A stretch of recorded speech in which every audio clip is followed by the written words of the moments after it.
Hey guys, so we last left it where the flesh lumper had just been cleverly tied up by the BFG before he could eat any of the army soldiers.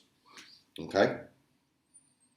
Will you please get that brooch back for me? Sophie said. It belongs to the Queen. The BFG pulled the beautiful brooch out of the flesh lump eater's ankle. The flesh lump eater howled. The BFG wiped the pin and handed it back to Sophie. Curiously, not one of the other 8 snoring giants had woken up during this shemozzle.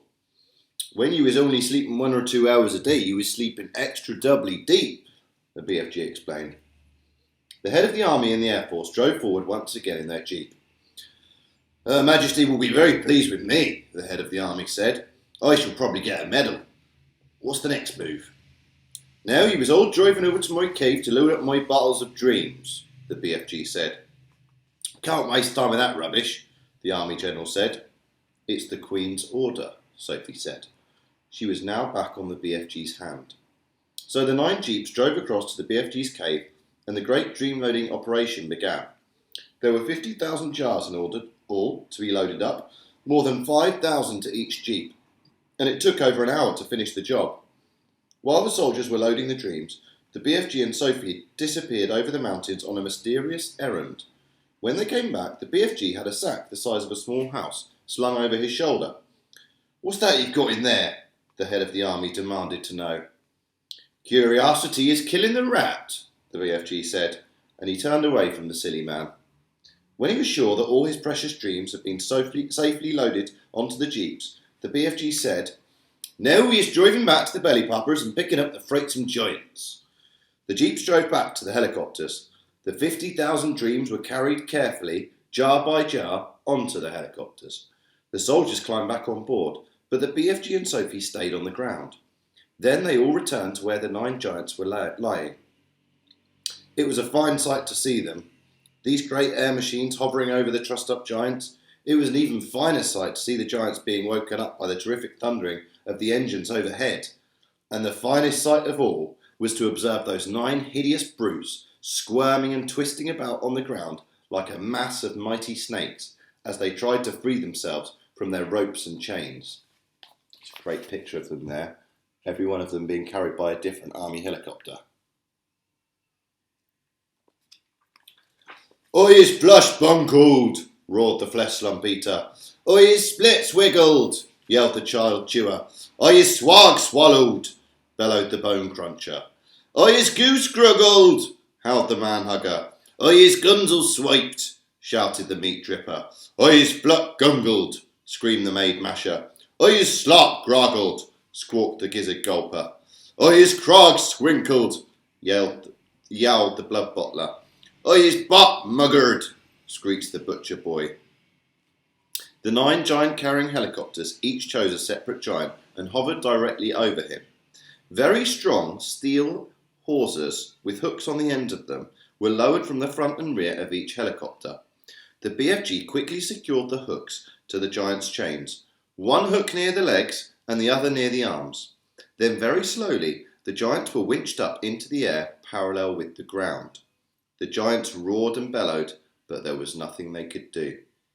The BFG, with Sophie once more resting comfortably in his ear, set off at a gallop for England. The helicopters all banked around and followed after him. It was an amazing spectacle, those 9 helicopters winging through the sky, each with a trussed-up 50-foot-long giant slung underneath it. The giants themselves must have found it an interesting experience. They never stopped bellowing, but their howls were drowned by the noise of the engines. When it began to get dark, the helicopters switched on powerful searchlights and trained them onto the galloping giants so as to keep them in sight. They flew right through the night and arrived in England just as dawn was breaking. The next chapter is called Feeding Time. I wonder whose feeding time it's going to be. Hopefully not the giants. While the giants were being captured, a tremendous bustle and hustle was going on back home in England. Every earth digger and mechanical contrivance in the country had been mobilised to dig the colossal hole in which the 9 giants were to be permanently imprisoned. 10,000 men and 10,000 machines worked ceaselessly through the night under powerful arc lights, and the massive task was completed only just in time. The hole itself was about twice the size of a football field and 500 feet deep. The walls were perpendicular, and engineers had calculated that there was no way a giant could escape once he was put in. Even if all 9 giants were to stand on top of each other's shoulders, the topmost giant would still be some 50 feet from the top of the hole. The 9 giant carrying helicopters hovered over the massive pit. The giants, one by one, were lowered to the floor, but they were still trussed up, and now came the tricky business of releasing them from their bonds. Nobody wanted to go down and do this, because the moment a giant was freed, he would be sure to turn on the wretched person who had freed him and gobble him up. As usual, the BFG had the answer. Look, there they are being lowered into the pit.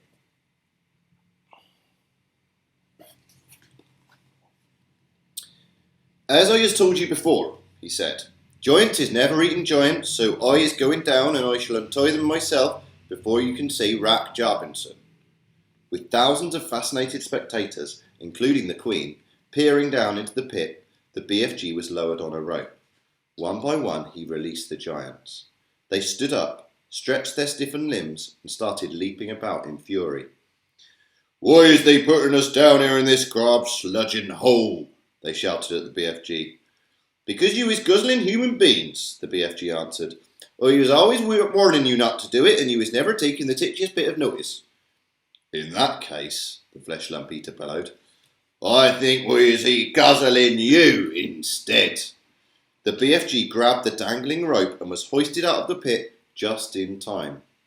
The great bulging sack he brought back with him from Giant Country lay at the top of the pit. What's in there? The Queen asked him. The BFG put an arm into the sack and pulled out a gigantic black and white striped object the size of a man. Snarscumbers, he cried. This is the repulsant Snarscumber, Magister, and that is all he is going to give these disgusting giants from now on. May I taste it? The Queen asked. Don't, Magister, don't, cried the BFG. It is tasting of chalk-filled and pig squiggle. With that, he tossed the Snoscumber down to the giants below. There's your supper, he shouted. Have a munch on that. He fished out more Snoscumbers from the sack and threw them down. The giant below howled and cursed. The BFG laughed. It serves them right, left and centre, he said. What will they feed them when the Snoscumbers are all used up? The Queen asked him. They is never being used up, Magister, the BFG answered, smiling. I is also bringing in this sack a whole bungle of Snoscumber plants, which I is giving, with your permission, to the royal gardener to put in the soil. Then we is having an everlasting supply of this repulsant food to feed these bloodthirsty giants on. What a clever fellow you are, the Queen said. You are not very well educated, but you really are nobody's fool, I can see that. And the last chapter is called The Author. Every country in the world that had in the past been visited by the foul man-eating giants sent telegrams of congratulations and thanks to the BFG and to Sophie. Kings and presidents and prime ministers and rulers of every kind showered the enormous giant and the little girl with compliments and thank yous, as well as all sorts of medals and presents. The ruler of India sent the BFG a magnificent elephant, the very thing he'd been wishing for all his life. The king of Arabia sent them a camel each. The Lama of Tibet sent them a llama each. Wellington sent them 100 pairs of wellies each. Panama sent them beautiful hats. The king of Sweden sent them a barrelful of sweet and sour pork. Jersey sent them pullovers. There was no end to the gratitude of the world. The Queen herself gave orders that a special house with tremendous high ceilings and enormous doors should immediately be built in Windsor Great Park next to her own castle for the BFG to live in. And a pretty little cottage was put up next door for Sophie. So look, you've got the original Windsor Castle here, you've got the little cottage for Sophie here, and then you've got the big castle for the BFG here. The BFG's house was to have a special dream storing room with hundreds of shelves in it where he could put his beloved bottles. What is more, he was given the title of the Royal Dream Blower. He was allowed to go galloping off to any place in England on any night of the year to blow his splendid fizz wizards in through the windows to sleeping children, and letters poured into the house by the million from children begging him to pay them a visit. Meanwhile, tourists from all over the globe came flocking to gaze down in wonder at the 9 horrendous man-eating giants in the great pit. They came especially at feeding time, when the snoscumbers were being thrown down to them by the keeper, and it was a pleasure to listen to the howls and growls of horror coming up from the pit as the giants began to chew upon the filthiest tasting vegetable on earth. There was only one disaster. 3 silly men who had drunk too much beer for lunch decided to climb over the high fence surrounding the pit, and, of course, they fell in. There were yells of delight from the giants below, followed by the crunching of bones. The headkeeper immediately put up a big notice on the fence saying, "It is forbidden to feed the giants." And after that, there were no more disasters. The BFG expressed a wish to learn how to speak properly, and Sophie herself, who loved him as she would a father, volunteered to give him lessons every day. She even taught him how to spell and to write sentences, and he turned out to be a splendid, intelligent pupil. In his spare time, he read books. He became a tremendous reader. He read all of Charles Dickens, whom he no longer called Darl's Chickens, and all of Shakespeare, and literally thousands of other books. He also started to write essays about his own past life. When Sophie read some of them, she said, "These are very good. I think perhaps one day you could become a real writer." "Oh, I would love that," cried the BFG. "Do you think I could?" "I know you could," Sophie said. "Why don't you start by writing a book about you and me?" "Very well," the BFG said. "I'll give it a try." So he did. He worked hard on it, and in the end he completed it. Rather shyly he showed it to the Queen. The Queen read it aloud to her grandchildren.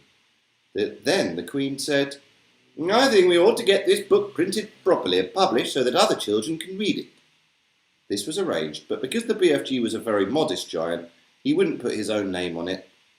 He used somebody else's name instead.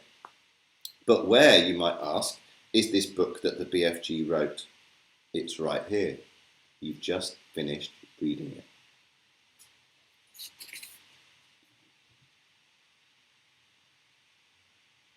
There he is. So it was the BFG who wrote the story all along.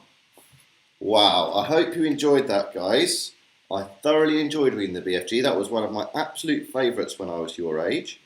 And I wonder if you could be inspired by the story and write your own similar story. Maybe there's a dream blower in your story, or maybe there's a story about giants. You could write your own version. I'm going to put some little activities on the website of some ideas. So if you look in the Year 3 section, you'll be able to find some good ideas of some activities based around the BFG. But I hope you enjoyed the story, and I look forward to the next story, and I'll see you at story time then. Take care, bye guys.